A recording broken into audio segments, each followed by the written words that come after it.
Okay, here's what the wood fence looks like after 1 year.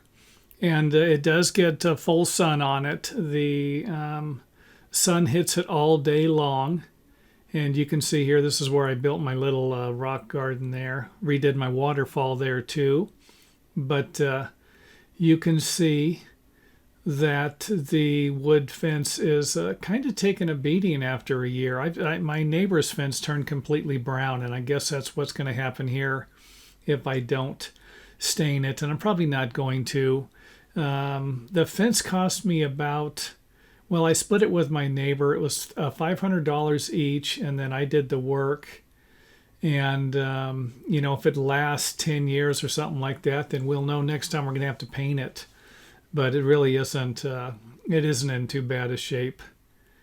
And of course, the fence posts are still in good shape, had nothing wrong there. And it's because I haven't buried them in the soil. That has got to be the biggest problem. There you can see where the screw that isn't supposed to be rusting, that is made for the exterior. That is such a joke, by the way. I mean, I've got stainless steel screws, galvanized screws, you name it. And I don't think I've ever had any, same thing with nails, ever had one that didn't rust. And I'm not saying all of them did, but at least one out of the whole group.